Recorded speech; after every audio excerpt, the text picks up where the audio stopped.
how much it takes you to pull out some information even when you know the resource of this information. So the following things took me almost 5 hours, just to collect specific details. So here we have the information about different blogs related to different locations and what need to be matched from where. This is one of the different sheets. Yep. Even when I have all the resources, all the PDFs, it took me just to be sure about every blog to every point, to everything. Yeah, you guys here looking to the camera. So yeah, it took me almost 5 hours after my usual duty time of working. The best thing to do after these 5 hours sitting and just focusing on numbers and colors and wires and diagrams, just to sit on this beautiful. Hello. Say hi. Yeah, for some reason I like to sit in this. Yeah, on the stairs. Sit on the stairs. Yep.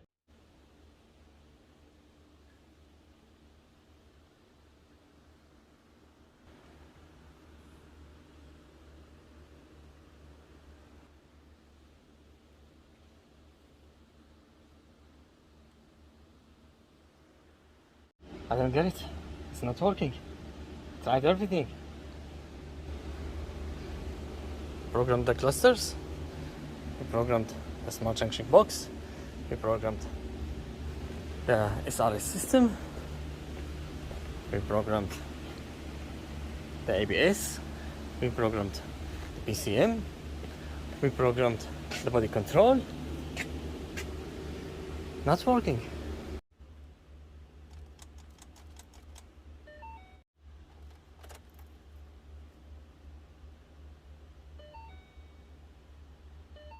Gen 1 Mustangs, they have multiple modules you need to consider that they will communicate together.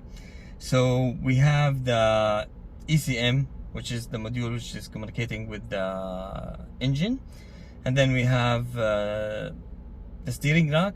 If you are swapping the conventional oil style to the electric, if you want to go with this choice, then we have the ABS, we have the smart junction box, we have the sync module if you're gonna use it as well, the head unit, the AC, which is the Havoc, cluster, we have the ABS, SRS module, then we have also the body control module, which is in the trunk. There might be smaller different modules, they might be not. It depends from which car you take this components. Now, this is very important for you to know, because based on your swap, what you are targeting, what you want to do, there will be different kind of configurations you need to do. So if you are going, for example, with the electric steering rack from 2011, 2014, then you will need for sure the harness of the battery, because this one is delivering the power to the steering rack and then also communicating through the ECU. If you will go with the conventional oil, like what you used to have in your car, then you will need a special kit. For example, Power by the Hour, they deliver it or they provide it for performance. So you need the oil pump to run this steering rack. Now, on the other hand, the Gen 2 2015 and above, they have much more modules. For example, the steering column, they have a module there, and that is a big difference, because in Gen 1 there is only two networks. We have the high CAN, mid CAN, that's it, and they both combine together not both communications. The high CAN from all modules, they need a high CAN, and mid CAN from all the modules, they need a mid CAN. And then the cluster is the one combining both and delivering the messages between. So for example, you get the signal for the air conditions from the mid CAN through the cluster, and then from the cluster is giving the signal to the ACM to say, okay, now switch on the compressor, for example. This is very important because it's completely different in Gen 2. And when I started the project, I had this consideration related to the communications. I swapped to Gen 1 because I like the interior, I like more modern function from the cluster, from the head unit, the Tesla style, for example, the electric steering. These things been very interesting to me. Additional to that, which is very important, I thought I want to bring the communications to closer generation to the Gen 2 5.0 Coyote. So the older cars, 2005 up to 2009, their CAN bus communication is completely basic, is completely older level. And to be able to catch up with the Gen 2 ECM, that's very difficult. Now, this is one of the main reasons I swapped to Gen 1 complete interior, additional to what I like from the modern functions. So, to come back to Gen 2, they have complete different network setup. So they have a mid-CAN, basic things for the most modules that they don't need an emergency or high speed communications. So that is not related to a very important function in the car, like the ABS, the SRS, the engine management computer. All these things, they need high CAN, but there are different modules, like whatever is controlling the body control, whatever controlling the air conditioning systems, they need a mid CAN. They are not in the priority. So for the high CAN, they have 3 networks combining together in one gateway, and that gateway is bringing one CAN to the communication, for example, in your OBD port, or finally to the ACM. So what I receive in the ECM module is one same way from Gen 1 to Gen 2. But the communications coming together eventually to the ACM is completely different from Gen 1 to Gen 2. So this is very important, because when I came to this project, at that point, I did not know this information. Still, even if I knew at that time, I will still be going with that, with this project. So this doesn't change for me much, but it's important understanding to know which direction you will go with. So I talked previously in the last episode about what way you want to do. You want to go with 2 ECM in the system, or you want to convert with CAN bus converter system. So if you want to have the Gen 1 ECM in the system, means there will be different points or communication points that ECM need to know it. For example, we talked about the crank, we talked about the engine temperature, we talked about the ambient temperature. For example, in this situation, you will need 2 different sensors, because the communication from the temperature sensor in Gen 1 is going directly to the HVAC system, but on Gen 2 is going to the ACM. So understanding these points in the network are very important, so you will know how to map your wiring. Additional, everything you want to see on the cluster, you will need to have it as a communication from the ACM from Gen 1. But I came to one point, for example, the cluster show me the oil pressure, but because I'm using the cluster from Shelby, the Shelby cluster get a signal of the oil pressure directly from the engine, not through the ECM, not even through it. It's directly from the pressure sensor is going, the oil pressure sensor is going directly to the cluster. So these points, you need to know it. So based on which direction of your project is going, you will need to consider these things. So in my situation, I really recommend that you don't finalize the wiring. This is what I did. The wiring kept open, not completely, I mean, you protect it, you seal it, you close it, but not fully sealing until you know that all the car functions are completely as you like. So for example, in my situation, I did not know that the ECM would need the signals from the engine to activate the steering rack. So even if there was the communication in the CAN bus between the ECM, the cluster, and the steering rack, the electric steering rack, but still the steering was completely heavy. It wasn't functioning because the ECM did not know that the engine is running, and until the engine run, it will not activate the electric function. So the crank wiring to the ECM is not needed because of only to watch the RPM. It's also needed because of the steering rack. It's also needed because of the convertible. In my setup, I need the convertible. So the car needs to know the speed and the running RPM condition to open, close the convertible or not. This is a safety feature from Ford. I'm very sure about the speed. The RPM could be controlled or not. I noticed it is controlled, but the most confirmed information is the speed. Now, do you go with the control back or not? Again, this is your choice. I have no idea if the control back do any communications on the CAN bus. I know for sure they have an OBD port and you can tune it, you can configure it, you can do whatever you want. But does this CAN bus communications are able to be involved with different communications or not? I don't know.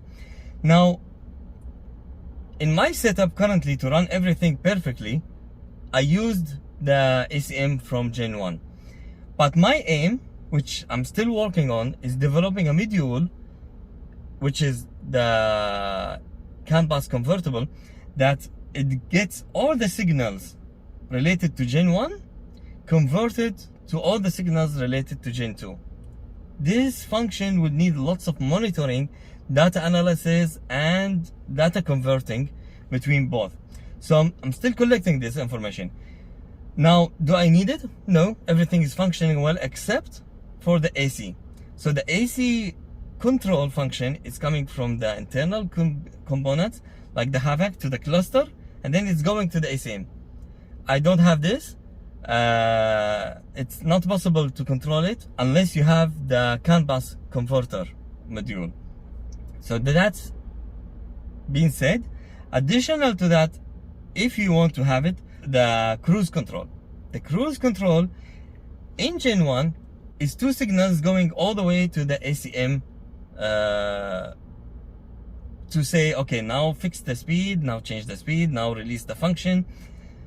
On Gen 2, again, we have a steering module, and that steering module is receiving the signal from your bottom, your function, and then it's converting it to the CAN bus, and then the CAN bus, I think it was the CAN network 3, it converted, and then through the gateway it's going to the ACM.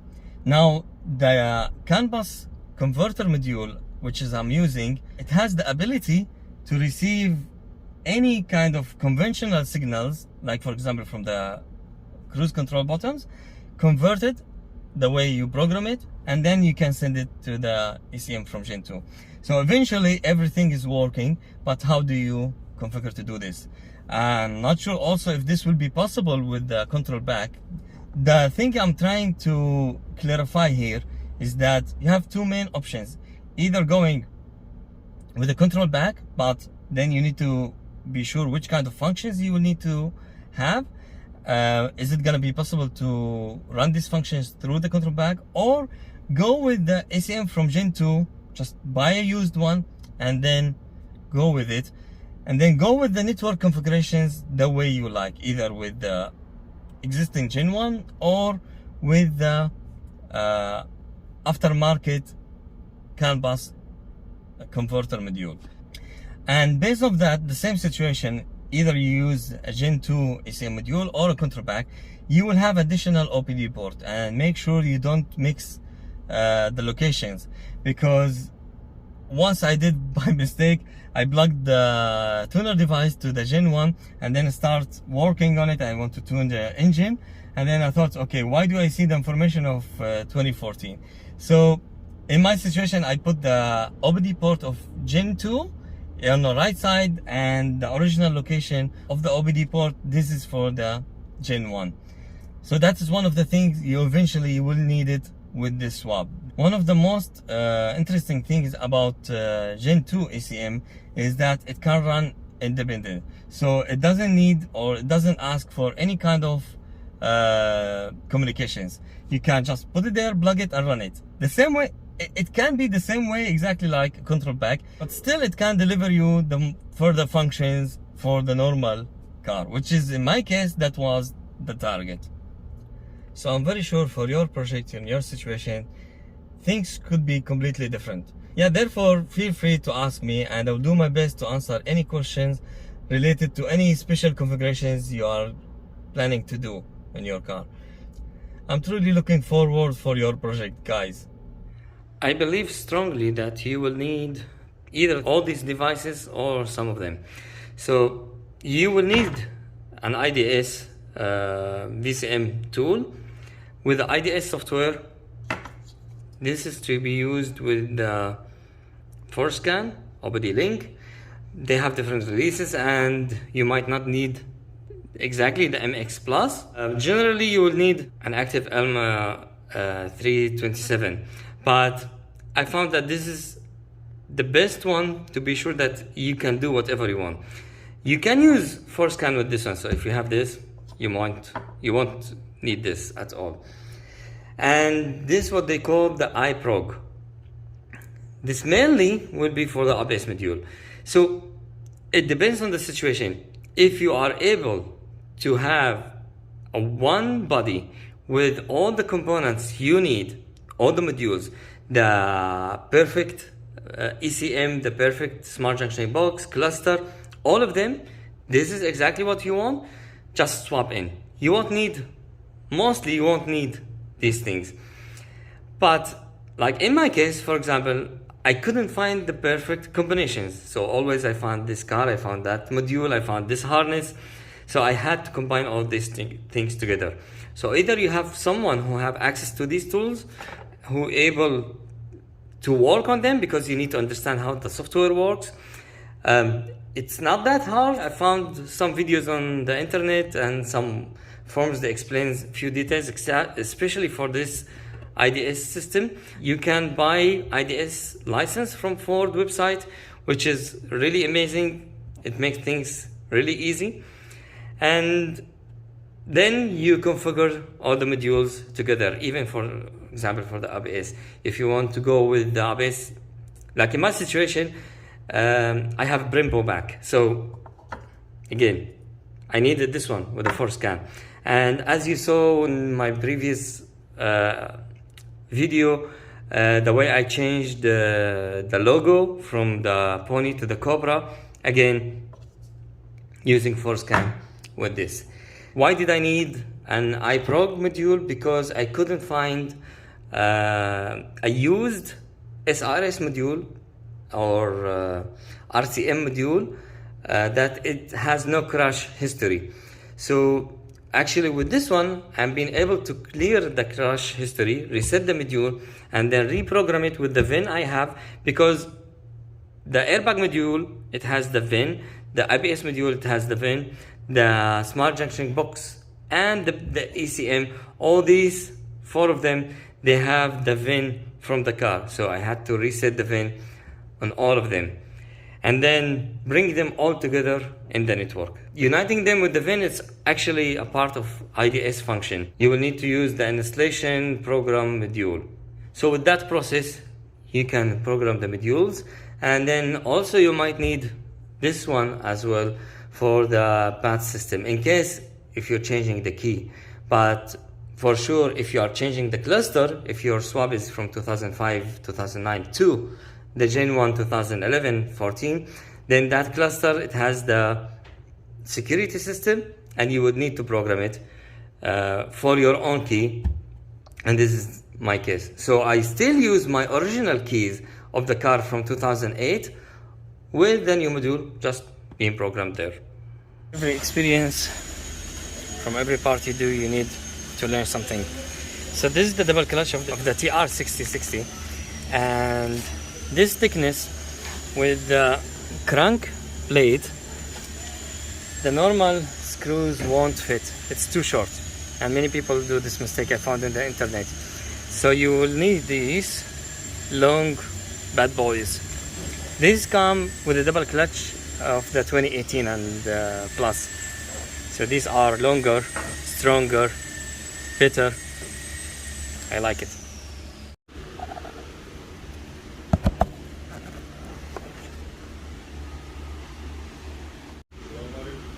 Assalamu warahmatullahi wabarakatuh. To the oil gear pump.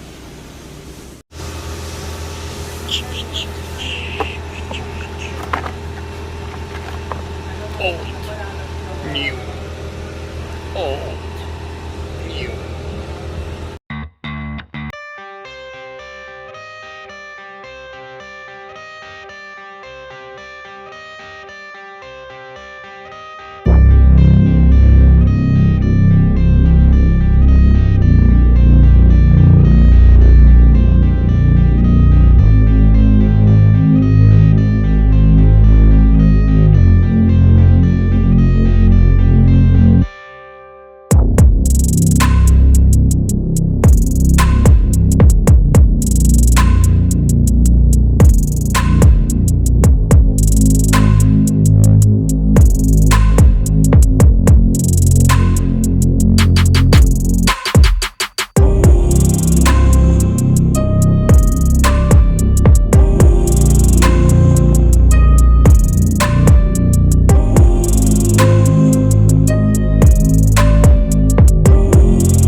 I got the cash in the bag, stadium packed. Born a rock star in this life, gon' live it up on the attack. Baby, I'm bad, I just wanna get caught up in this life. I'm crazy, I'm mad, doing no cap. Only God wants you, better go live it up. Cash in the bag, stadium packed. Baby, I'm bad, yeah. Baby, I'm bad.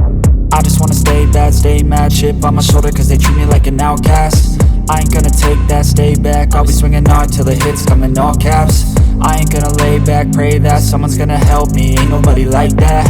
I ain't gonna wait, that's all fact. Give me one shot and I'll never get the throne back. I'm sick of being cautious, I'ma go cause some pain, can't stop this. I'ma steal everybody's lane, call it shoplift. Sick of hearing everyone complain when they thoughtless. Taste the pain, it's like candy canes. It makes me go change into a better frame, into a better name. Society's insane, we all live for fame, yeah. Cash in the bag, stadium packed. Born a rock star in this life, gon' live it up on the attack. Baby, I'm bad, I just wanna get caught up in this life. I'm crazy, I'm mad, do it no cap. Only God wants you, better go live it up. Cash in the bag, stadium packed. Baby, I'm bad, baby, I'm bad. I got the cash in the bag, stadium packed. Born a rock star in this life, gon' live it up. Baby, I'm bad, I just wanna get caught up in this life. I'm crazy, I'm mad, do it no cap. Only God wants you, better go live it up. Cash in the bag, stadium packed. Baby, I'm bad, baby, I'm bad. Cash in the bag, stadium packed. Born a rock star in this life, gon' live it up on the attack. Baby, I'm bad, I just wanna get caught up in this life. I'm crazy, I'm mad, do it no cap. Only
officially my footstep officially better than original.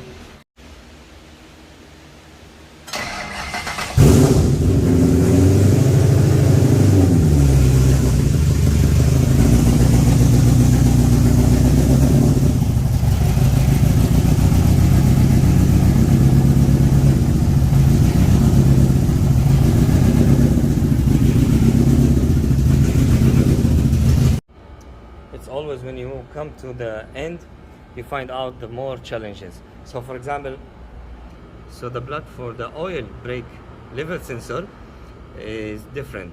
So this is 2 cables and the original is 3 wires. So it's actually, you can join 2 of them to one line, and then one line is the return. So that's being showed in the diagrams, you can easily follow that. And then, as I talked before regarding the ABS module, you see here I have used an adapters. So the location of the oil line is exactly the same. So once you rotate the ABS module, you don't need to worry about the line's location is exactly the same like original from 2005 to 2009. But what you need to consider is having these adapters. So based on your line, based on the size of the thread from the ABS and from the line itself, you would need to create different adapter or just buy an adapter.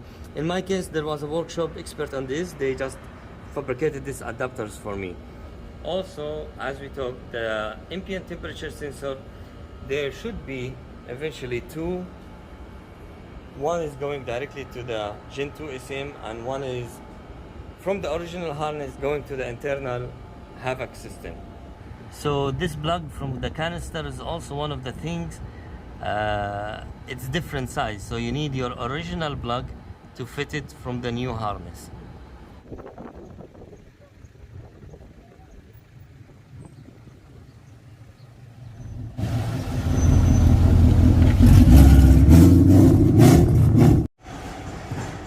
The system I brought is aftermarket, and the pipes is a little bit shorter. Anyhow, I want to install resonators to reduce the sound. So the guys here, Thomas Sebach, Summit Racing, thank you very much for your support. They have a very great work.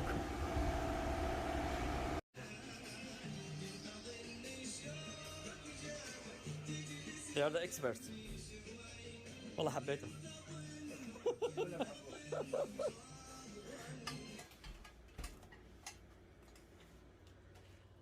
Pairing with the adapter, these guys are again so awesome. I don't think this fits here. I think it fits here. Yeah, exactly. And then it fits here. How amazing is that? That is so beautiful. Come on. 1 second I can't bring it in, another second I can't. Oh la la. Mamma mia.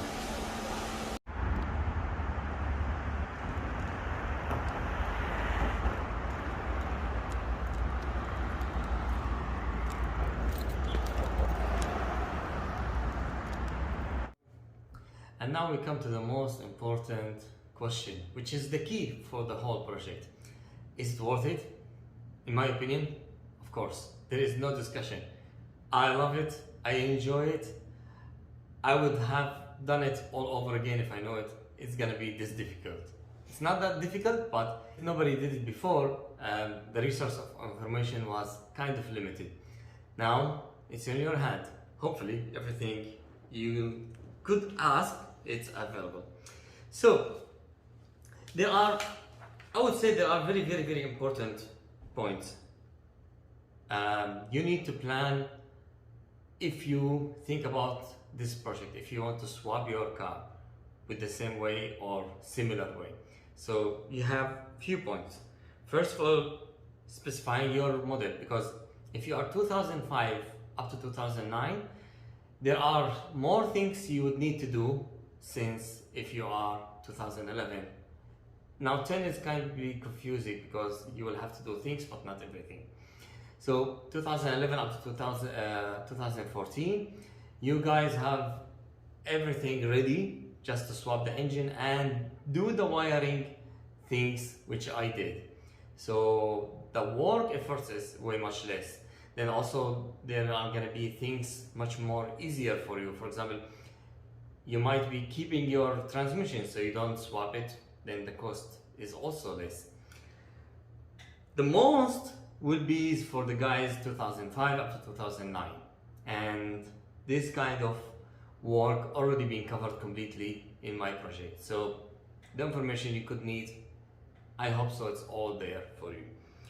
And then why you want to do this swap? I mean, are you just renewing the car to keep it running condition in good healthy way, or you want to have much more power, so eventually you're gonna supercharge it, turbocharge it?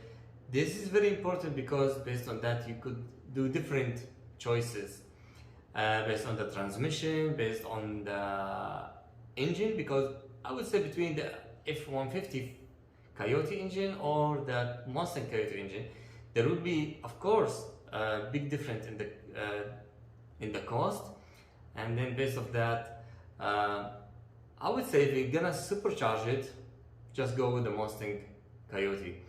Not that I have any comments against the F-150 Coyote, but because of the compression ratio, with the turbocharge, you might be bringing much more torque and eventually power. But do you need it? It depends on you. Maybe for drifting purposes, you just like to have the full torque for all the time drifting, or for dragging, maybe you need every specific horsepower. So I think this is the point where you would say, okay, F-150 Coyote or a Mustang Coyote. And then, yeah, the transmission. I mean, in my case, the choice of TR6060, I love it. I love the ratio of it. We know that there is 3 generations of the TR6060 of Mustangs. One is the early Shelby one, and one is the mid, like 11, 12, and then we have the 13, 14. So, in my opinion, for my choice, because I have the 410 the differential, that is high RPM in the long run, like for the cruising or highway. So what I need in my case, because of the 410,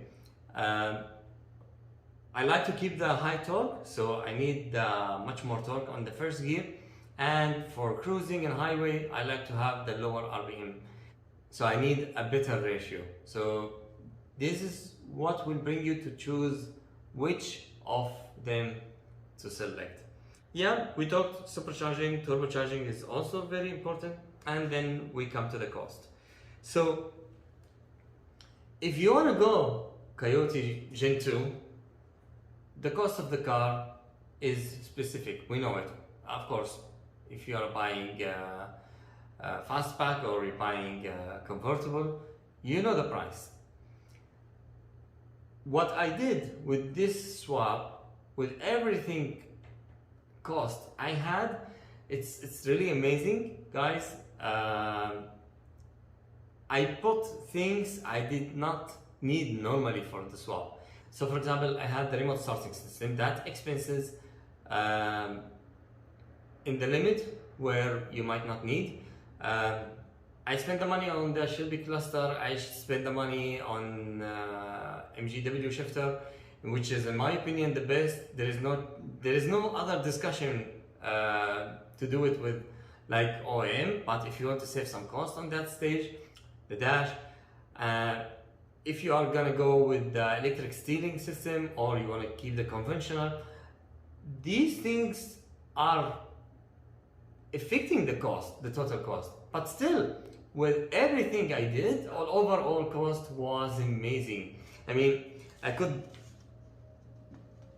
buy the Gen 2 with the such expenses.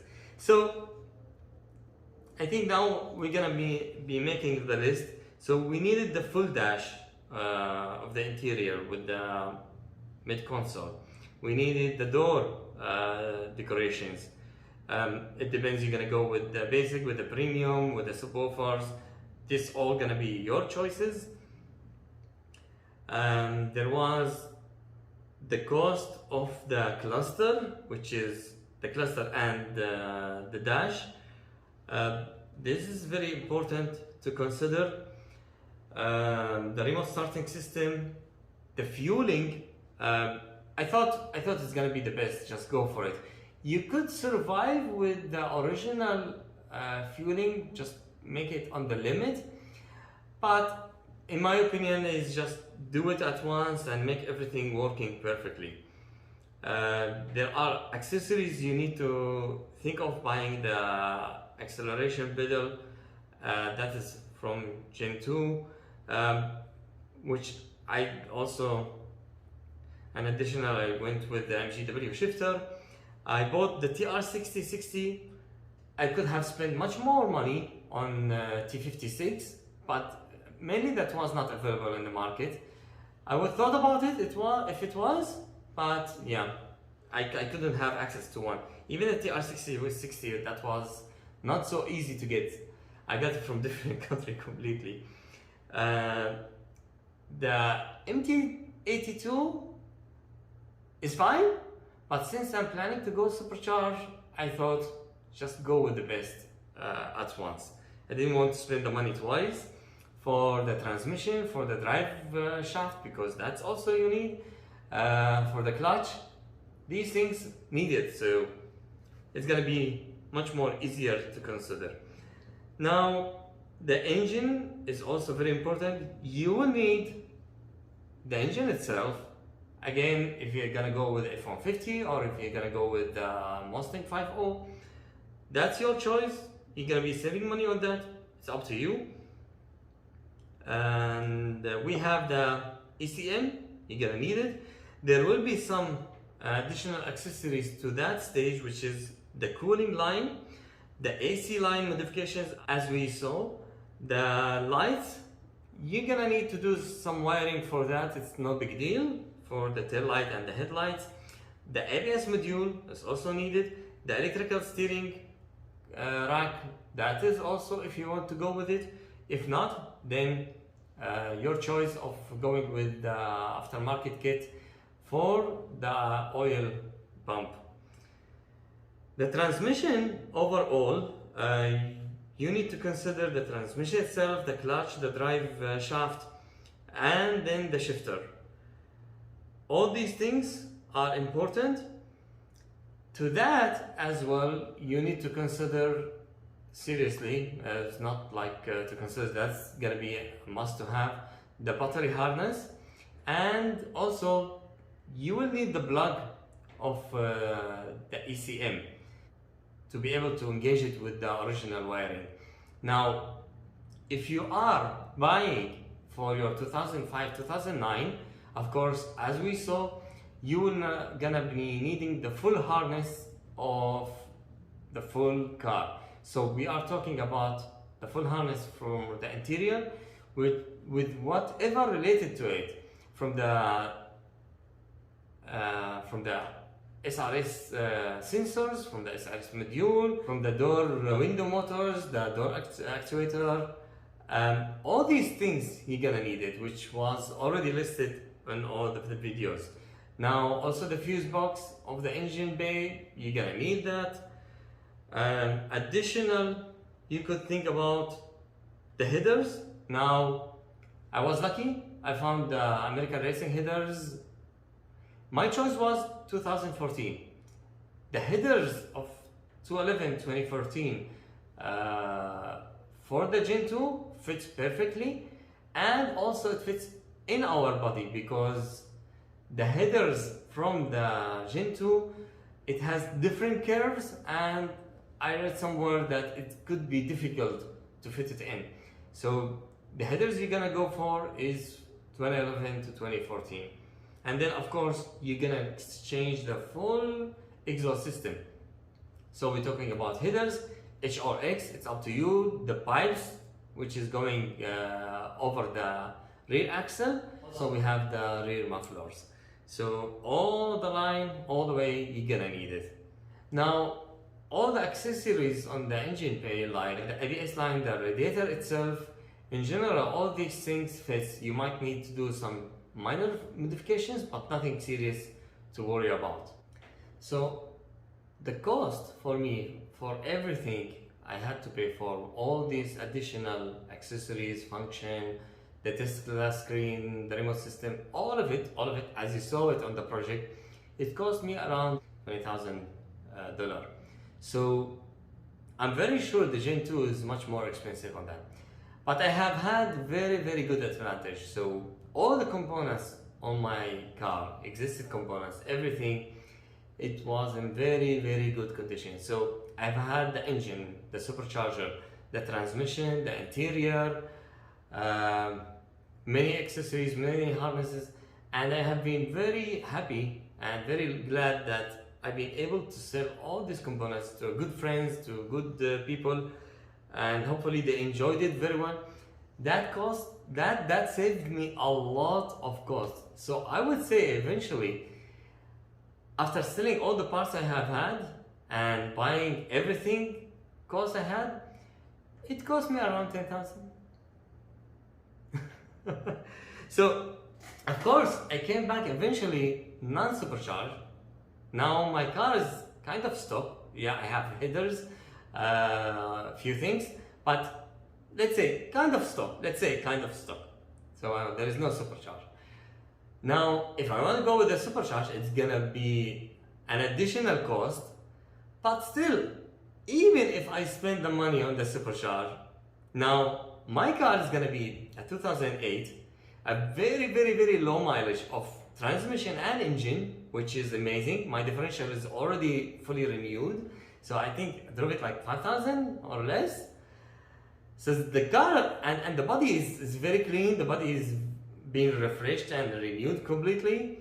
As of interior and everything, I mean, the body as metal frame is like new, so I have no issues. Thank God, everything is clean there, no discussion.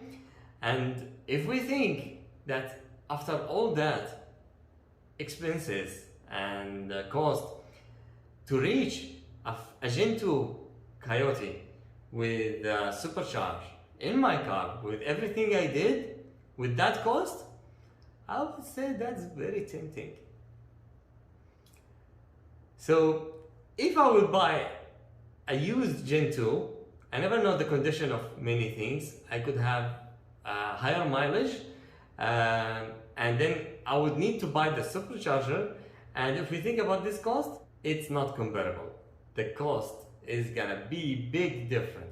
So this is why when I started, the question was, does it worth it? Is it worth it? And I think it's very much worth it. Every time I think about everything I spent and all the time I did and the results I got, I think, man, that was a good move, and I'm very glad I did. So now it's in your hand. You are next. Think about your car. Think about making it as a new. Today, tomorrow, maybe in 10 years, someone sees this video and think about it. It makes sense. Sure, why not? Hopefully, you'll be able to do it as well, and you can enjoy it as well. Don't forget, subscribe, like, comments. Any suggestion, any comments is gonna be appreciated. And show me your results. Show me what you do as a project. I'm very interested to see that. We'll be looking forward to hear your project stories.